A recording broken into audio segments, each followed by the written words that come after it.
All right, we're going to get started. This is, that's it. This is Jamil Salib Zamir out of Manning, South Carolina. Sincerely thanking everyone for tuning in to this installment of the 19 Report coming to you live. This is part 2 of Fentanyl. We're talking about low self-esteem today. We got some news to report. And no sooner than we started talking about this subject, we have lost someone in Manning, South Carolina due to fentanyl overdose.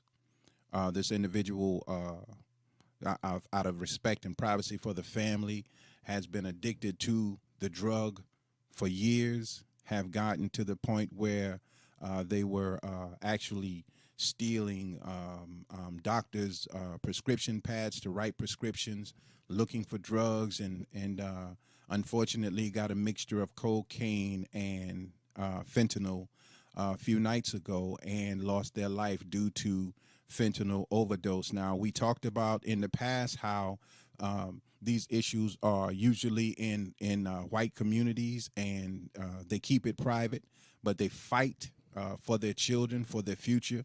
Again, this was a private issue, so I am not going to go into detail about it, but I have a clip of a young lady from 2014, Marins, get permission from their families to share their stories, clips of their stories. I don't like to share anything unless I got permission. So I'm going to share a snippet of that. Then we're going to have as I promised, we're going to have a 4-minute visual display of what fentanyl does to the body.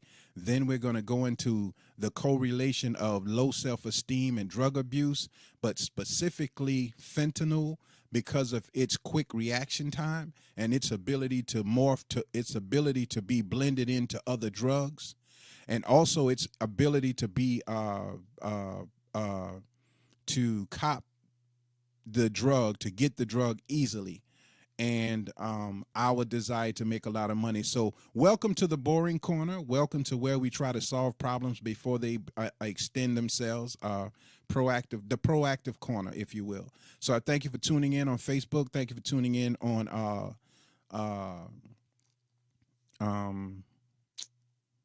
we are on 2 Facebook pages. We're on my personal page. We're on the 19 Report. We're on YouTube. Again, thank you. You can subscribe, like, and subscribe on YouTube. Also, like, subscribe, and share on Facebook. I'll be posting up the link to my Cash App, and also on Instagram is what I was trying to remember. For those who don't know, I am going through a few things myself right now, so my memory is kind of foggy because I have to take different medications trying to fight infections. My body cannot deal with infections. It cannot be allowed in my body, and I've been fighting it for like a week or two, and it turns out that it got a little worse today. So I was outside trying to walk, and I almost passed out, being dizzy. So I'm on some other medications, but I'm holding off on the medication, taking it until I finish this. Like I said, warriors, we fight, man. We fight all the time. That's what we do. So we're fighting, trying to get this message out. Again, we lost someone a few days ago to a fentanyl overdose, and we're going to get into that today. Please stay tuned as I open up with the intro, and we will be right back. Stay tuned, Instagram. I'm going to drink me some water, and then we're going to go from there. Thank you for tuning in. Jamil Salib Zamir, Manning, South Carolina. Thank you so very much for tuning in to this month installment of the 19 Report. I am your host, Brother Johnny. I walked a thin line between right and wrong, took my fears to God, then I wrote this song. The spirit kept calling, so I answered the phone, and then I manned up and got some backbone. My mind resonates at a much higher tone, solid foundation, empire zone. 3 mountains, I'm in one, right to left counted, 9 and then 1, left to right switch it, 1 and then 9, west to east, south to north, a thin line. I know Christ exists, cause his mercy allows me a chance to stand 3 on a square. Yeah, we in there. This is Brother Johnny of Groove 19 Promotions.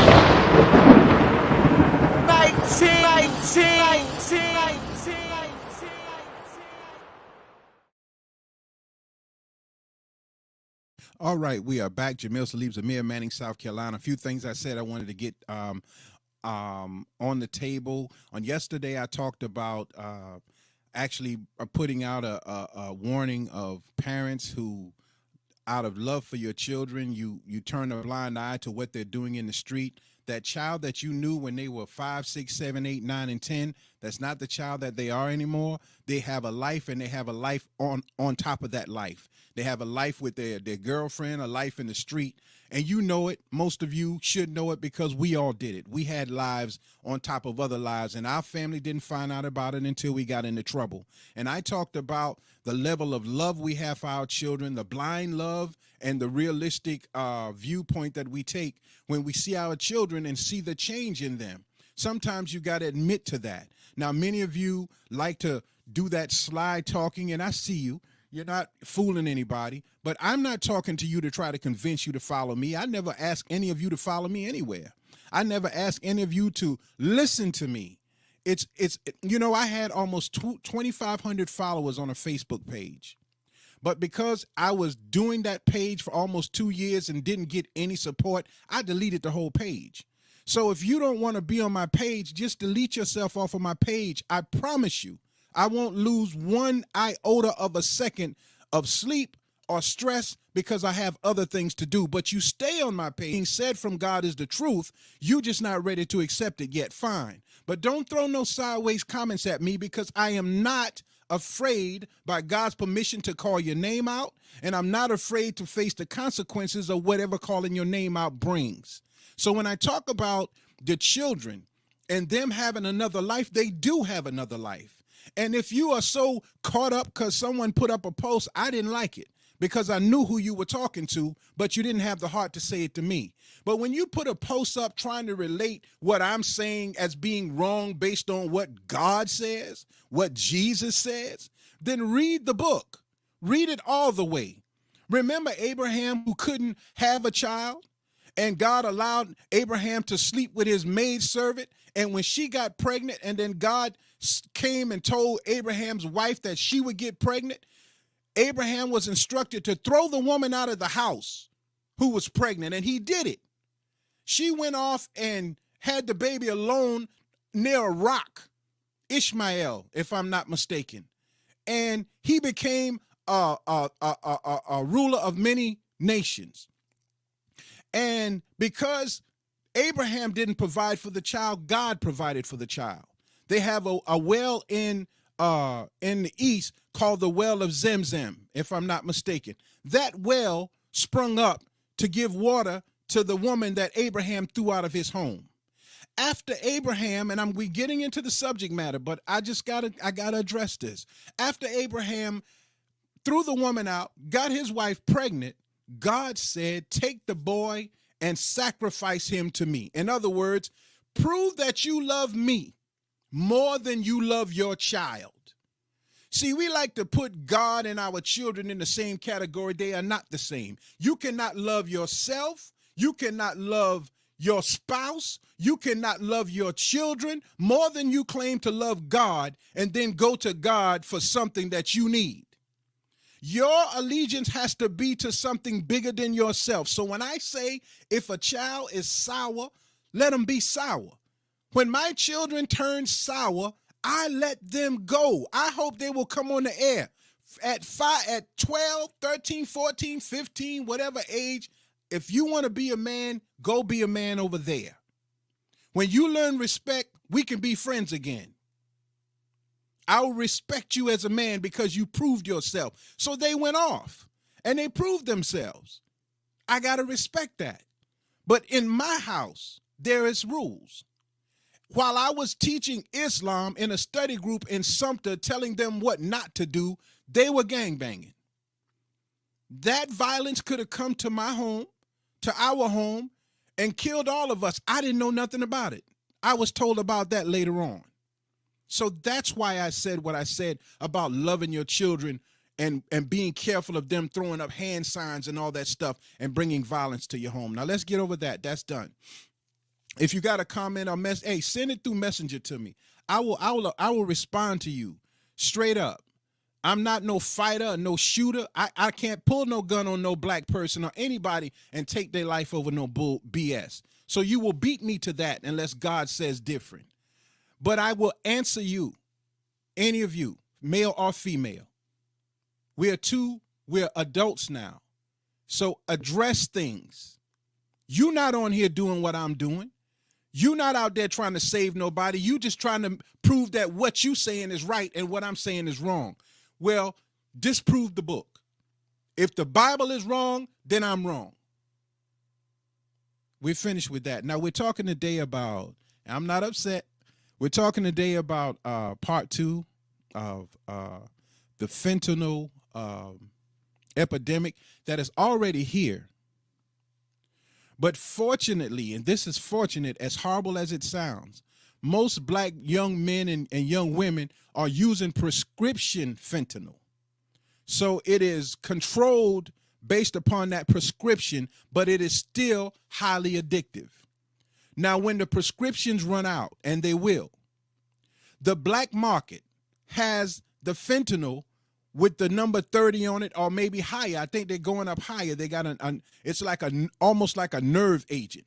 And the reason it has to go up higher is because we're becoming desensitized to the power of the fentanyl that only takes 2 grains of salt. That's all you need, 2 grains of salt of fentanyl to get the reaction that you're looking for. So we're taking full pills. We're going to start ODing. As I said, an older gentleman lost his life to fentanyl overdose in the last week. He was under an addiction for a long period of time, and he succumbed to a cocktail of cocaine and fentanyl. So it's out there.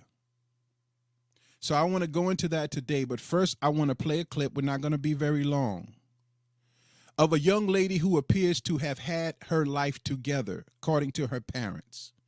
And again, I was talking to a young man on the back end of Facebook, and I was telling him that white folks will talk to me quicker and more in detail than black folks. We want to hide everything. You're dying of disease, and you sitting there talking about God is good instead of saying I'm sick. That's why I posted up the video of my journey with my heart issues. People are human. Telling people that you don't have no problems and you ain't worried about nothing, man, get off of that BS. Get off of that garbage and talk to people on a level of being human. And because Jamil has been made human, trying to become godly by God's permission, you don't want me around. The nerve of him to say he's not feeling well. The nerves of him. That's why he's not feeling well. He's a Muslim. I'm a Christian. I feel great. Blood pressure up, big as a house, diabetes, damn near blind, gout, arthritis, nerve damage, and you up there trying to act like your life depressed, low self-esteem, and you come outside dressed up every day trying to act like your life is so good. It's ridiculous. And children don't want to hear that anymore. They want to understand that you're human and you can relate to where I am. So we are facing an epidemic with fentanyl. 100 times stronger than oxycodone, 50 times stronger than heroin. And they're trying to raise that level of fentanyl up to 1,000 times stronger than any drug you can get over the counter. There is a black market. It's called the dark web. We only get about 5% of the internet that you can see. This is not the World Wide Web. This is controlled internet. When you go to the dark web, you can buy a 3-year-old girl if you want to have sex with her. You can buy any drug you want. You can buy a hitman to murder somebody. All of that is on the dark web. That part of the internet is monitored by the federal government. So they know that these drugs are coming into the United States, how they're coming. You can buy any gun you want. This is a part of the scamming process that these young folks are using. They're buying credit cards. They're buying fake money. They're buying names and social security numbers off of the dark web. So here we are. We are at a state where our young people have very, very low self-esteem. No matter how many sports they play, no matter what they're doing. If you remember Lynn Bias, the basketball player who died from cocaine overdose, George Rogers out of Colombia, who got into drugs, William Refrigerator Perry, you would think these people's lives are set. And I still forgot to get the name of the black man that played on The Wire with the slash over his face, was found in the hotel, OD'd on fentanyl. So I want to play this little clip, and I want you to listen to what the father says about their daughter who died from an overdose, heroin overdose. I'm going to play this, and you can just hear it on Instagram. I don't even want to take the camera down. It's going to be about a minute and a half, no more longer than that. So let's get into it. She had a smile that would light up her room. She had a passion for basketball. Then she picked up golf, and she was a natural with that. She really enjoyed the game. The one thing that caught us truly off guard going towards the end is we didn't realize how badly she felt about herself. Look at the pictures. Why would we think she had a self-esteem problem? But the fact of the matter is that was one of the major engines that drove her to areas where she really didn't need to go, didn't have to go. All right, I'm going to stop it right there. As I promised, I just wanted to, the self-esteem issue of people that we think whose lives are, and I'm getting to a point, people that we think whose lives are set. We put so much pressure on young people to be what we want them to be. We put them through sports, we put them through college, we put them through so much that before we know it, they are addicted to either alcohol or drugs. But my point is, alcohol is a gateway drug. Marijuana is a gateway drug. But nothing can contend with the speed of fentanyl, the readability of fentanyl, and the effects of fentanyl. Nothing can compete with that. And now on top of that, you got a society of black males and females who have no connection to their selves, no morality, no connection to their history. They think that their purpose on earth is just to make money by any means necessary. Now you can purchase a Ziploc full of death, $5 a pill, that can kill a person for $5 per pill and sell each pill for up to $50 a pill. Man, that kind of money will turn the average savage into a demon for real. And not just street people. You got people, when I sold marijuana, I was the gentleman marijuana seller. So people from Federal Mogul and doctors' offices and stuff got marijuana from me. Because I wasn't out there, I'm sharing, I'm sharing, nigga, I'm sharing. I wasn't scamming. I wasn't doing none of that. You order something from me, I get your order, I put it in a specific place, you better put my money there, and our transaction is done. But there was no conflict. So in the world of fentanyl, there are gentlemen fentanyl salespeople who sell drugs on a large scale.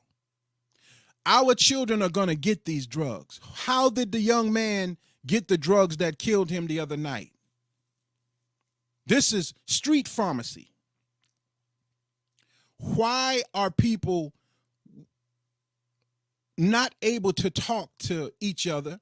And that is one of the flaws that I have to eat and take responsibility for with my children.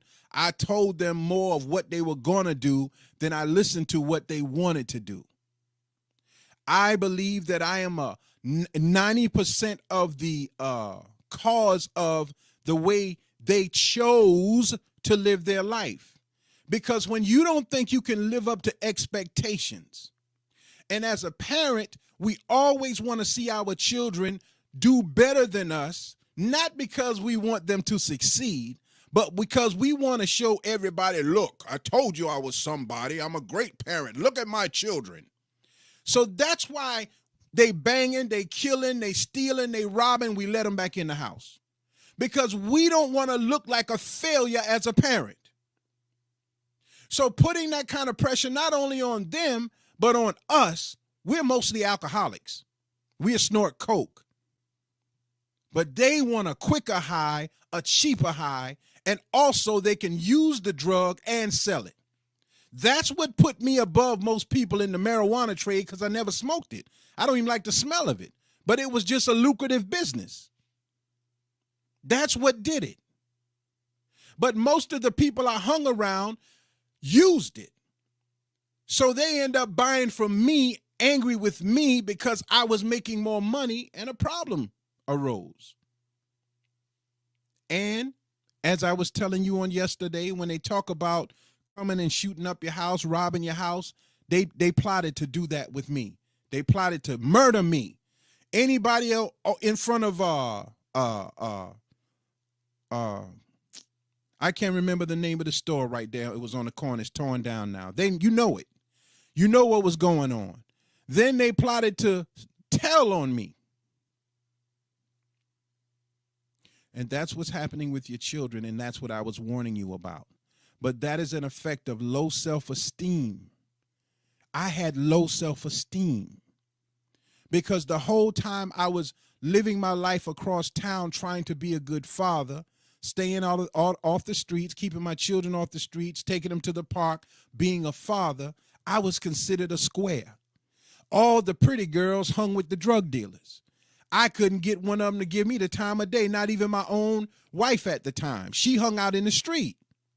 This is just fact. These are lessons I had to learn because I have to share them. So as a father, I looked at myself as nothing. Can't get a good job. Don't even know how to go out and get a good job. I just fell apart after I came back from New York.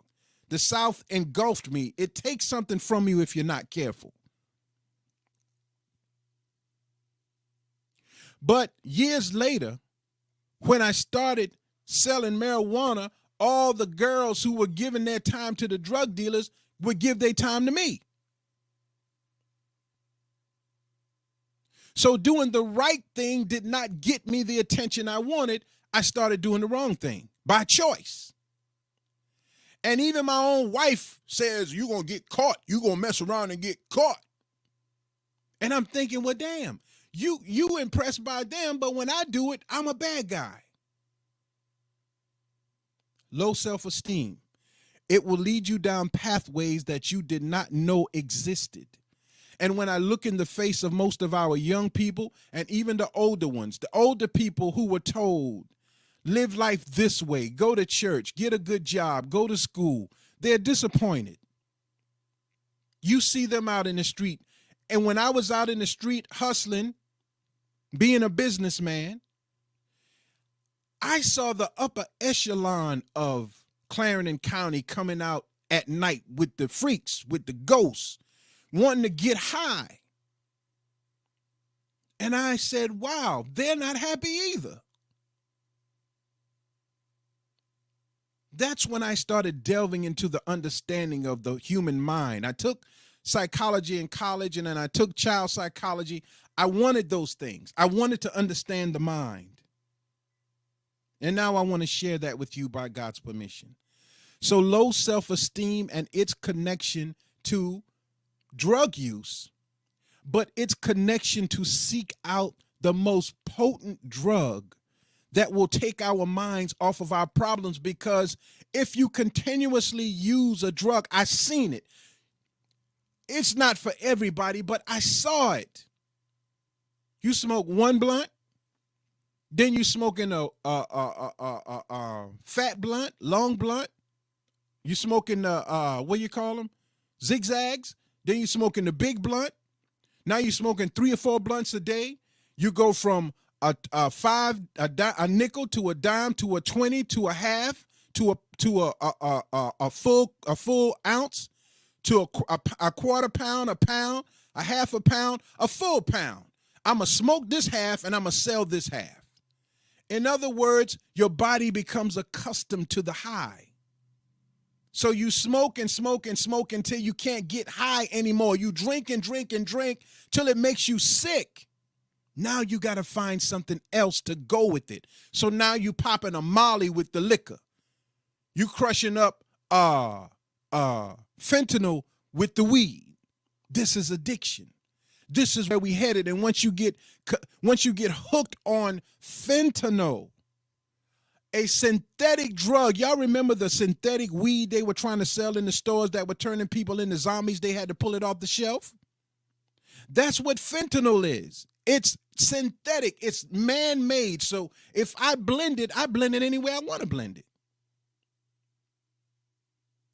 One of the tricks of the trade that I used back in the day was I watched people pull all of the weed off of the stem, and they have this big stem, and I say, well, damn, that stem has got the weed chemicals in it, plus the stem will make the bag heavier.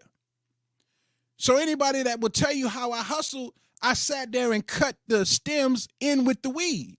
I cut it real fine. So when I sold a bag, it was a heavy bag.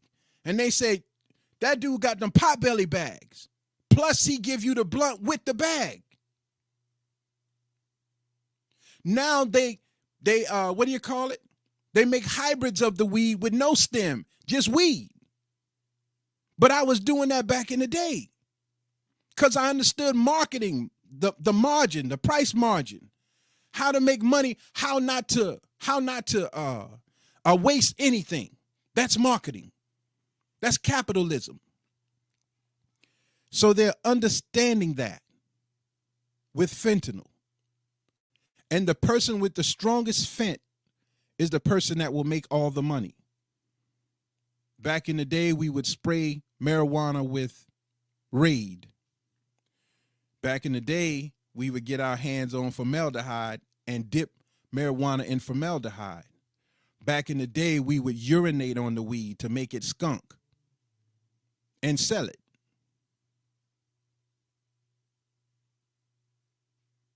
So it's the highest high. And when you suffer from low, and I'm telling you this not to brag.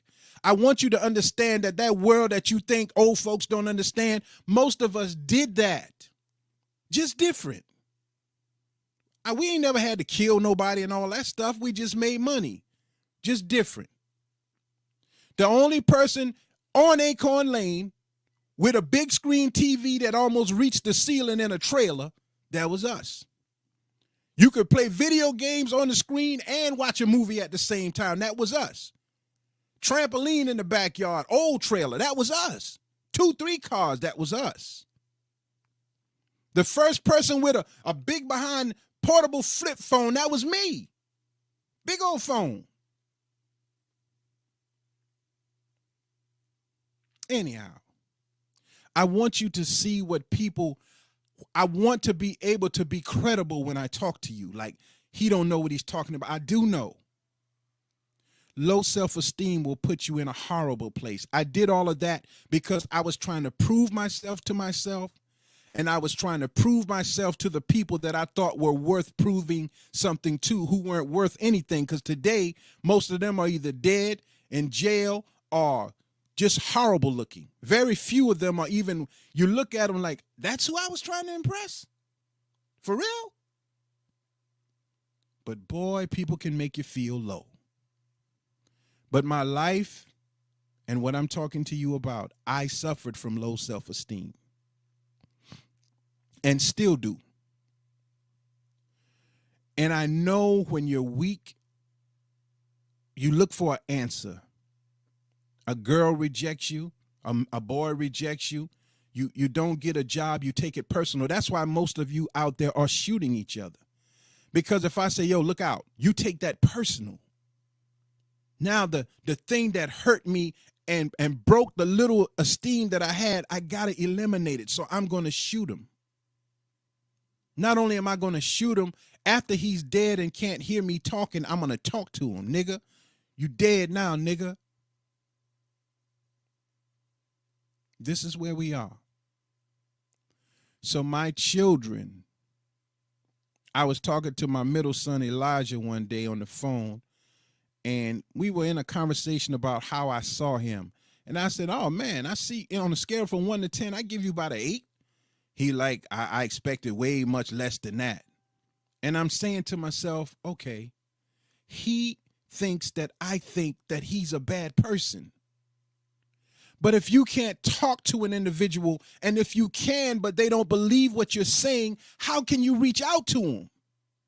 How can I judge any of my children, their standard of greatness beyond what I've done myself? I'm proud of all of them for where they've gone. I'm not disappointed, but I'm hurt because I don't want you all hooked on nothing. No woman, no lifestyle, no drug. I want you connected to the idea that God has brought us this far. You know how we came up, right? So low self-esteem. And on yesterday, we talked about neglect. My son Elijah, my son little Keith, my daughter Shawana. I think Shawana got the most attention. She was 3 when I met my ex-wife, and Kwame got the most attention because I was there for his whole life. I introduced him at birth to Islam, like I did my son Zion. So Travis and Brandon really don't understand. So you got to be honest with yourself about your children and their feelings towards you as a parent. And as a brother to 3 sisters, I feel like they just really just threw me to the wolves. Really. When you can go out and talk about a family member like to another person and talk about a family member like a dog, but then act like you want your life private, that's horrible. Because I tell anybody, God rest my sister's soul, man. I miss that woman so much. We were both Geminis. We part of the same deal. But her and I were on the same page. You don't talk about my family to nobody in a derogatory way and make them look like they are less. Low self-esteem. I was broken, and I know many of you are broken. This is not about me. So let's go on. I want to bring out some points. The last thing I'm going to do is I'm going to show the video, but I want to put this up and read some of the correlations of low self-esteem. Now the question was asked. I'm sorry, I don't want to connect. The question was asked: can low self-esteem lead to substance use? Exploring the link between self-esteem and substance abuse. We're talking about fentanyl. And the reason we're talking about fentanyl, you will see at the end of this. Because of the way fentanyl is designed. And there is no race of people there. I mean, listen, drugs do not discriminate. The only thing that discriminates are the people who are able to help you deal with a drug addiction. I played on yesterday that they took all the funding and they gave the funding to predominantly white places. And if they didn't have the funding, white folks had the money to pay their way into things. That I was trying to get more information on Narcan and other drugs that will counteract overdoses, because overdoses will become prevalent. Because I said at the beginning of this, break the pill in 3. And instead of taking 3 whole pills a day, you take a little piece of the pill in the morning, in the afternoon, or whenever you Jones and you take a piece of the pill. to break the cycle of the addiction. This is what a doctor told me to tell you. You will never get over a fentanyl addiction. Once it's in and you locked, you're locked. But you can quell, you can soften the blow of the addiction and hopefully save your life, because it's all a mind thing. I told you about my addiction to pain pills. They pulled it off the market, but my mind said, I do not want to be addicted to anything that controls me that way.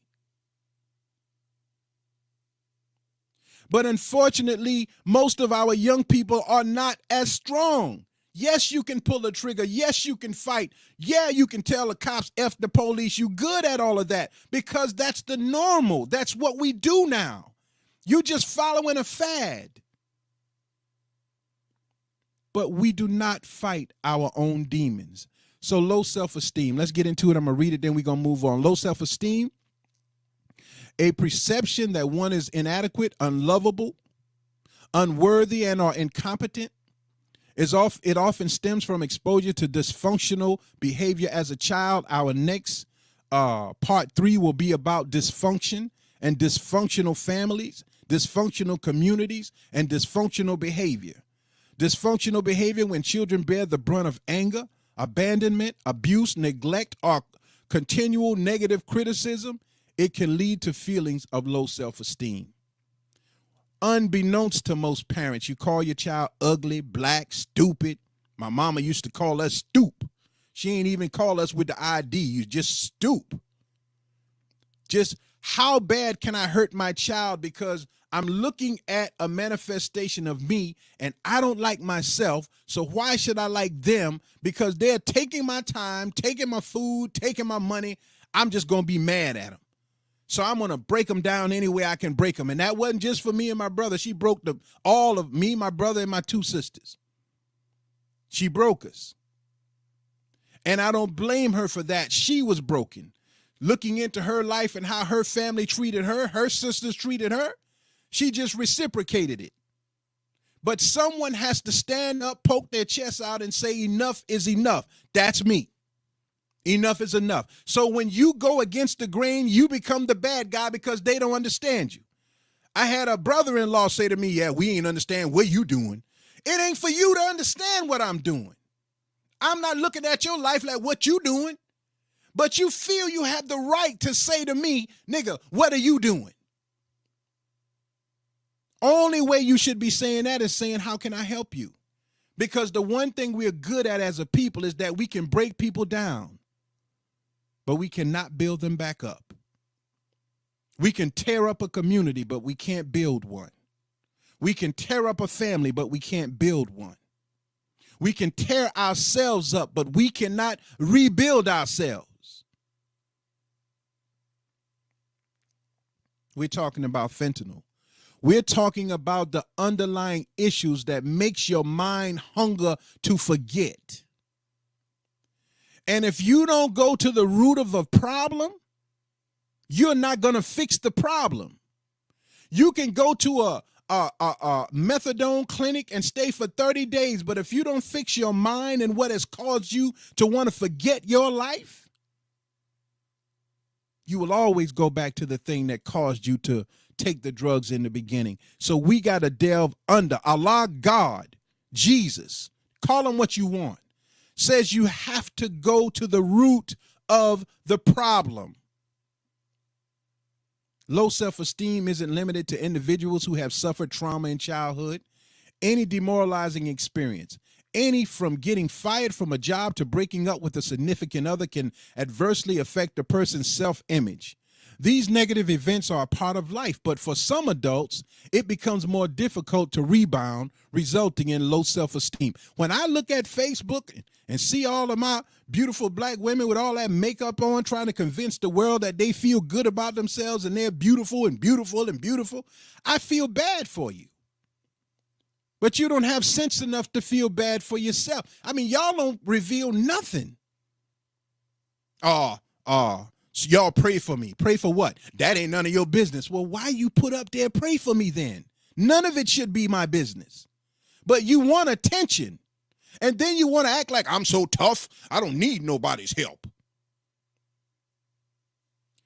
We got a lot of work to do. Unfortunately, drug use can also lead to self-esteem issues, catching users in vicious cycles. And that's what this drug is going to do. Someone may feel powerless to their craving or guilty about the effects of their addiction on those around them. I'm just going to stay out of sight till I get better. You're not going to get better. You're going to find out who your friends are when you need help with an addiction. Those friends who get you the drugs and don't at least tell you, man, we got to do something about this. They're not your friend. You know it, but you are so low down on yourself that you see them as better than you. Look at them close. Look at them closer. It can seem impossible to get out of this routine and into a healthier lifestyle. Low self-esteem and substance abuse. People with chronic, and this is it, people with chronic self-esteem issues may take on self-destructive behavior. And that's what it is. You're destroying yourself and you're convincing yourself, this is how I want to live. I want to be in the ghetto. Who the hell wants to be in a dump? I want to kill. Who want to kill? I want to drink. I want to be drunk till I throw up and get a headache. Who wants that? I want to smoke marijuana till I get crazy.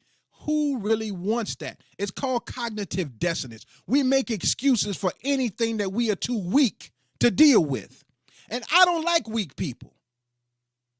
I will admit when I've failed and I need help.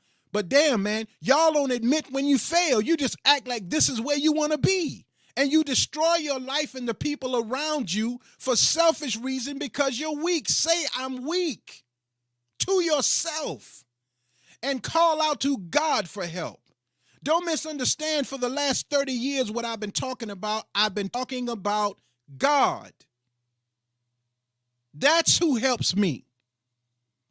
Through all the trials, how you going to know he real if you ain't going through nothing?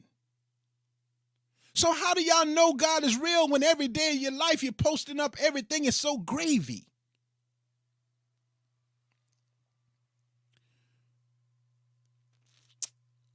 Self-destructive behavior that reinforces their feelings of inadequacy. For many, those behaviors include, and then I'm going to shut this down and play the video, personal struggles with self-esteem. People with low self-esteem may struggle with the perception that they are inadequate, unworthy, unlovable, incompetent.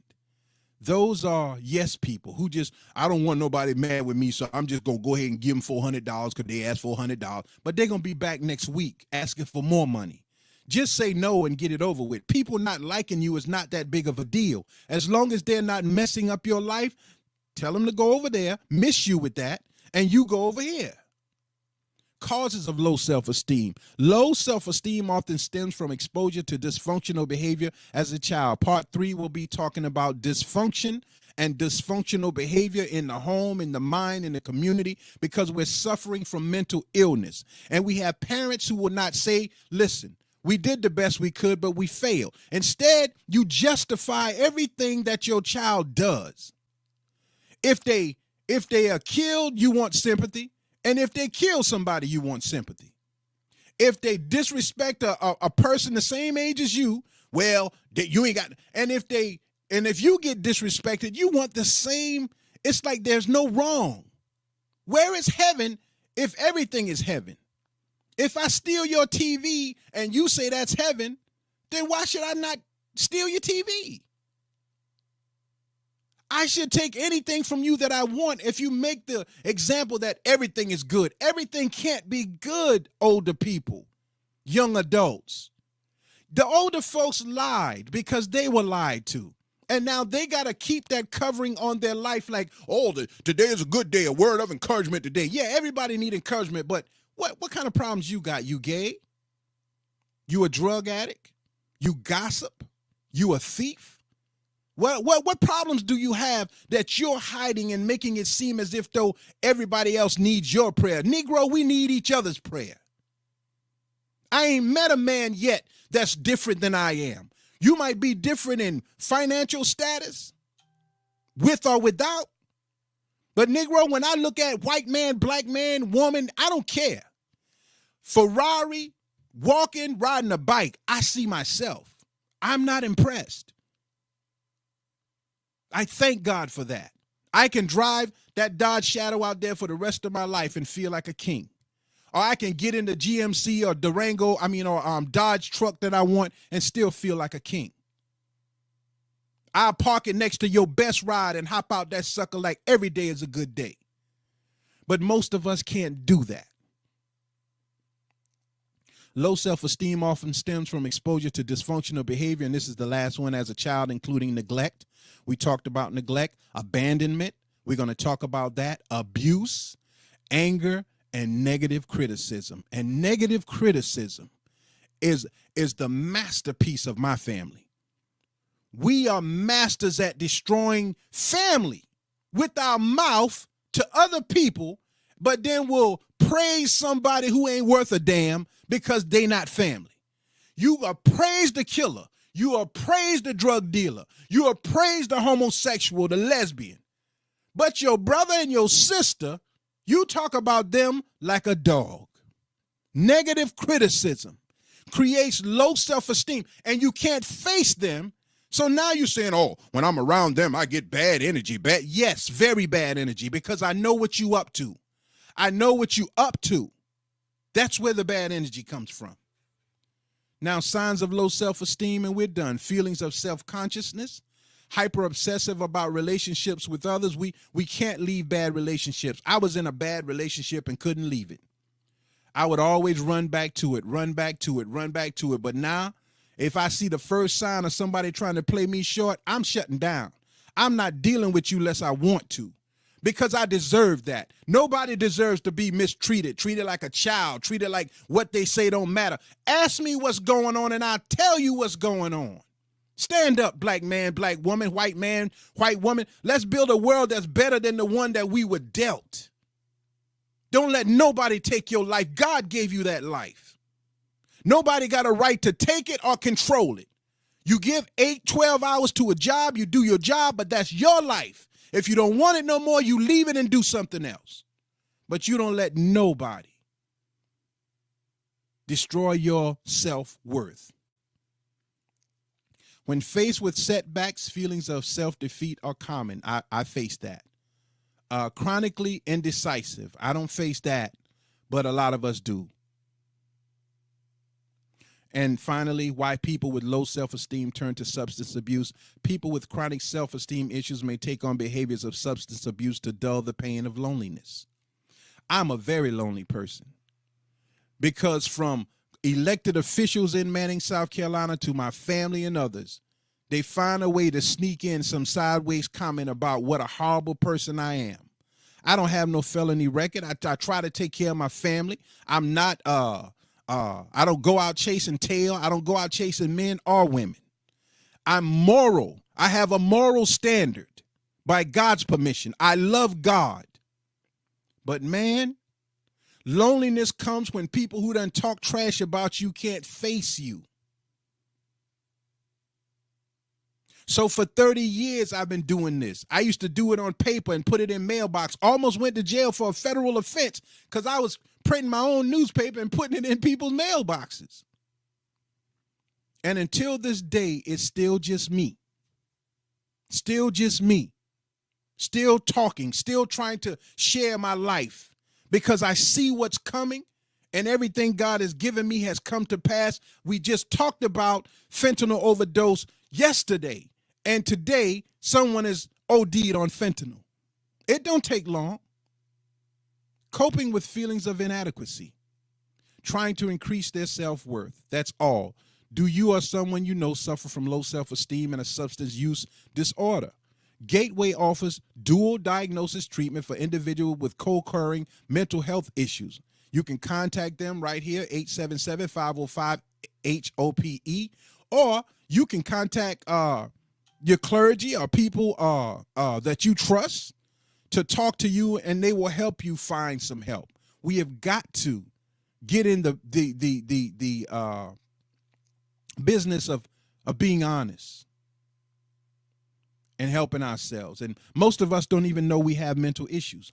But most of the people that I know that's got money actually have psychologists and psychiatrists that they talk to.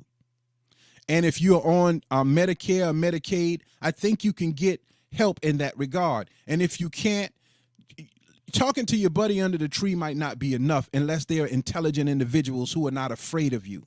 A person who is afraid of you is just going to answer the questions that you give. We're talking about the gateway to drug use and the final step in addiction to fentanyl.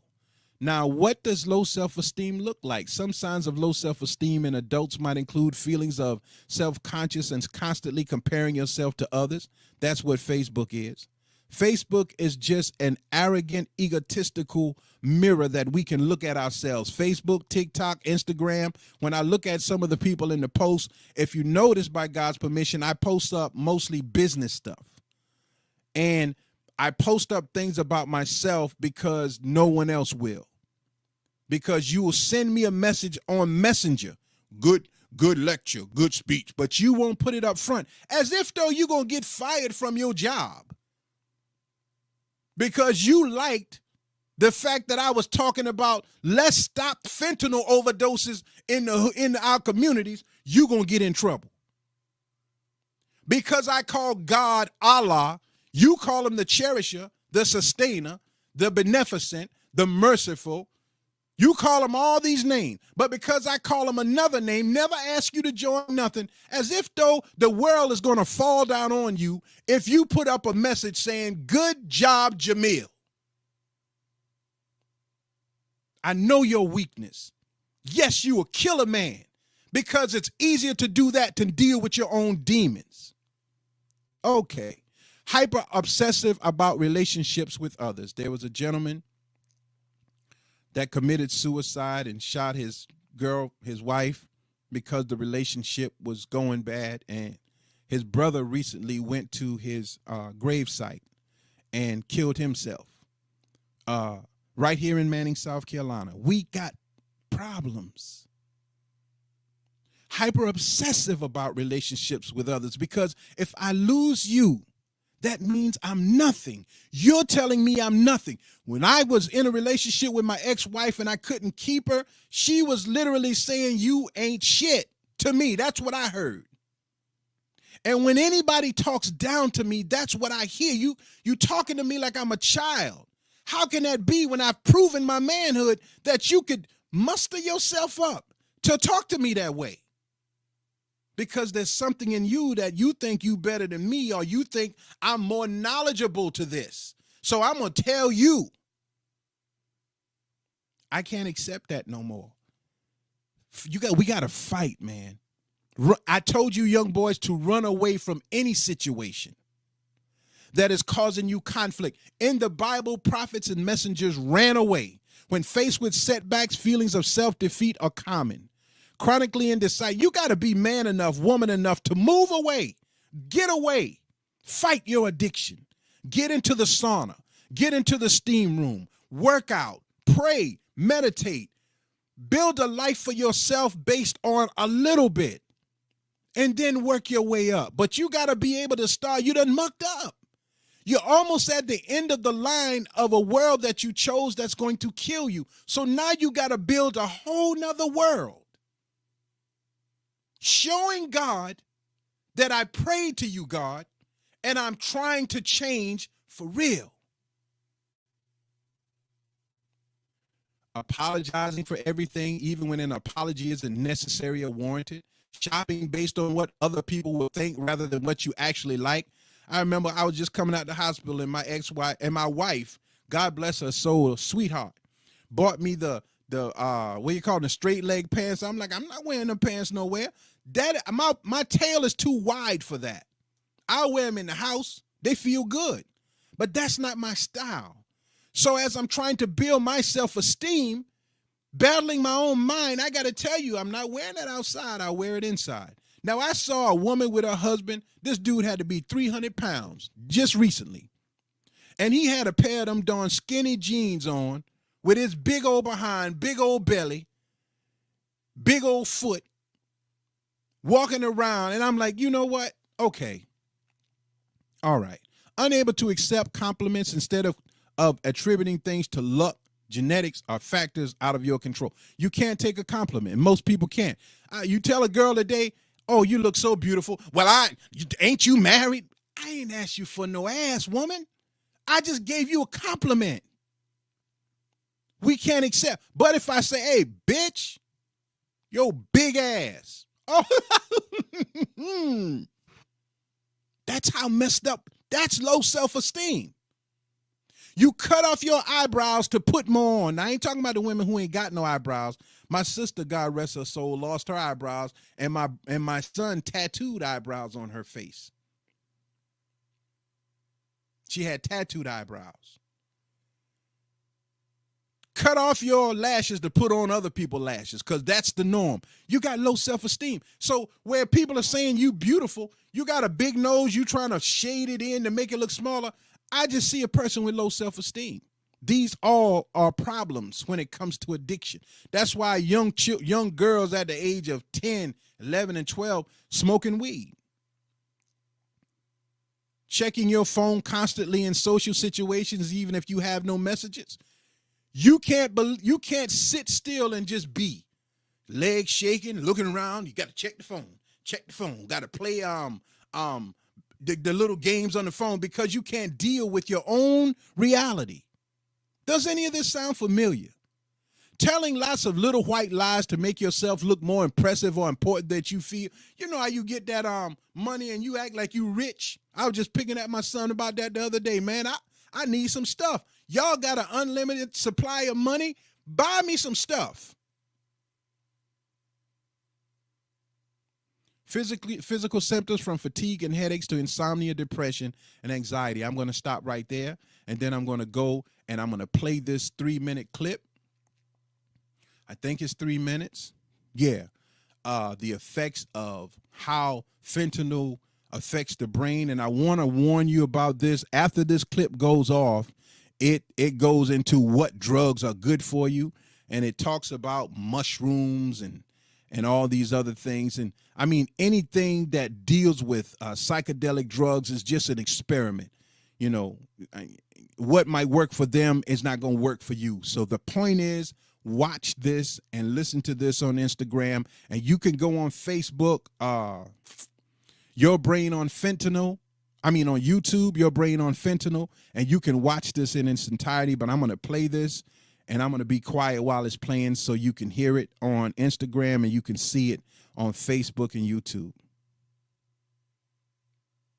Fentanyl is not a new drug, but has seen such a dramatic increase in the past 3 years that it has become a crisis in North America. Simply touching it may cause you to overdose, so what exactly does it do to your brain and body? Fentanyl is an opioid that can inhibit pain signals in multiple pathways along the brain and spinal cord. This is why it was initially prescribed for pain relief. It also causes your brain to make extra dopamine, creating sensations of intense euphoria and relaxation. Essentially, fentanyl hijacks your body's built-in system of endorphins by binding to your opioid receptors much in the same way your endorphins do, but at a significantly stronger level. This might sound fun, but activating these receptors can also suppress your brain's ability to detect CO2 levels in the body, potentially causing a person to stop breathing.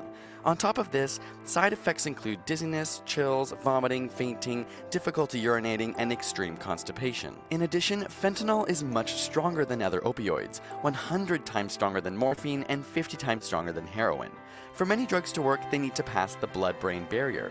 This barrier allows small fat-soluble substances to pass and water-loving molecules to be inhibited. Both morphine and heroin are lipid-soluble, but they have polar, water-loving groups that make them pass the barrier much more slowly, whereas fentanyl is extremely nonpolar and fat-soluble, entering the brain within seconds. This means you only need tiny amounts to get high, and that's where, in part, the danger lies. A lethal dose of fentanyl can be around 2 milligrams, in a test tube that looks like 2 grains of salt, and since a high level of precision is needed to dose it effectively, it's very easy to overdose. In fact, there are some reported incidents of first responders ODing from simply touching fentanyl powder or inhaling its dust, though some toxicologists doubt the accuracy of these cases. If it can be administered in time, an injection of naloxone can be given to a person, which works to stop an overdose by blocking opioid receptors. But the science cannot keep up with the rate of new fentanyl analogs being produced. Like like carfentanil, which is 10,000 times more powerful than morphine and has been cited for its possible use in chemical warfare. Today, drug overdose deaths in America are rising faster than ever, with 65,000 deaths in 2016 compared to 59,000 in 2015, and opioid use is the crux of the problem. For context, this is higher than the peak gun deaths, peak HIV deaths, and peak car crash deaths. All evidence points towards the problem worsening by the end of 2017. The reason? Research points to widespread prescription of opioids for pain, which leads to addiction. There's also an ease of access for non-prescribers, causing millions of tablets to fall into the wrong hands. As the danger became more clear, doctors decreased prescriptions of opiates, but this didn't change the fact that thousands of people were addicted, causing them to seek out illegal markets. With an increase in demand, illicit drug markets turned to cheaper production solutions. Unlike heroin, which is synthesized from poppies, fentanyl is entirely synthetic and can be made anywhere for cheap. China has become a heavyweight in manufacturing fentanyl, and North American law is working to seize supply. However, the UN urges that solutions to the crisis will lie in persuading people not to use opiates, as blocking China's market may simply cause production to move to another nation. Several experts are calling for government support for safe consumption sites where people suffering addiction can be supervised, minimizing risk of overdose, and be supported with counseling and anti-withdrawal drugs that can help people stop using. But can some drugs be good for you?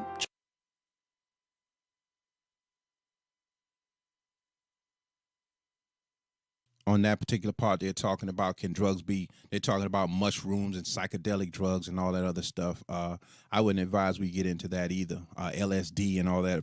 In the beginning, they were saying LSD was bad, psychedelic drugs was bad. So, you gauge that on your own. But we're going to fight this battle. This has been part 2 of fentanyl. Something we must address now, because it's going to get out of hand, because as people start going back to the work market, and they will have to, they're not going to be allowed to go in there smelling like marijuana and drunk and all. So they're going to pop pills. They're going to snort pills. They're going to burn fentanyl. And that's going to cause an issue. That's going to cause a major issue, because my daughter was on her way to work and was almost killed by a drunk driver who, she was in a coma. She lost parts of her body because of that. And when we went to court a year or so later, the man that did it said, I don't have no knowledge of that. I don't remember doing that. So if rather you're drinking alcohol, smoking marijuana, or doing pills, when you're driving a car, you are inebriated. You're impaired. You're driving impaired. And any law that we can get by on, instead of having morals and saying that's the wrong thing to do because I wouldn't want to kill someone, we brag about it. The young boys in Clarendon County now, oh yeah, they don't arrest you no more for marijuana. You know what I'm saying? They just take the marijuana. But you're high though. You've been hotboxing. And you are slower to react. You're on fentanyl, cocaine, mollies. You're slower to react. And since we are all so eager to do things immorally, I always pray to God that if the minds of the people cannot become clearer and more in tune to other people's feelings and thoughts, more morality, then those people who have no concern about gun violence and inebriation while driving, then let them kill themselves. Hit a tree. Let them shoot each other up. Just get rid of each other. What is the use? Because you can do something, you do it because you can. You can eat grass. There's no law against it. You can have sex with a dog. You can do just about anything, but do you do it? No, because it is a choice. That's what we're talking about. Please tune in tomorrow. We're going to try to do all of these things. Is it consecutively?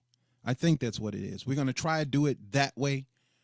This has been part 2. We'll do part 3 tomorrow. I'll post up what it's going to be referring to on tomorrow. And I thank you for tuning in, and I pray that I'll be in a position to talk. I thank Almighty God for giving me the strength to clear my mind, because it did clear up for a minute. So I'm grateful for that. And I pray that this information will help us to realize we must become proactive in our communities. And there's certain things, whether it's your child or not.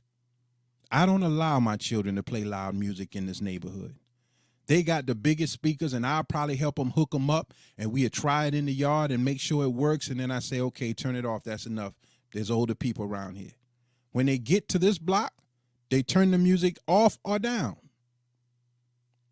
I play music, but there got to be some laws and rules. Thank you all for tuning in. If you don't want your children to follow the rules and the laws, whatever results they get is what they get, but I am warning you all. You're not the only one with guns. You're not the only ones with heart. You're not the only ones that will defend your family. You're not the only ones that'll do something and get it done back to you.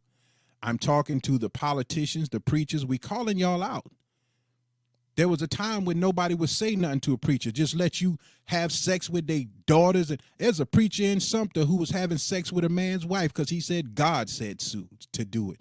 This is fact. We calling y'all out. Call me out, but give me a chance to defend myself. So we calling y'all out. Politicians, we don't care if you black, white, red, brown, yellow, gay, or straight. Do what you're supposed to do. But when you get cocky, see, that's what the Second Amendment was all about. It was to arm ourselves against tyrannical governments. And since the government wants to remain tyrannical, they don't want no guns nowhere. That's why they're coming down so hard on the Capitol rioters. They felt as if, though, the government was not doing the right thing. So they came prepared to address it. And most of the people in the Capitol riots didn't like Trump either. They felt government, period, was lying to the people. They ain't going to tell you that part. But they will prosecute them for the world to see, to put fear in you and me, not to stand up. So I don't care what your position is. My life is just as important as yours. My family is important as yours. I'm going to follow the laws and rules, and I'm going to try to help where I can. Thank you for tuning in.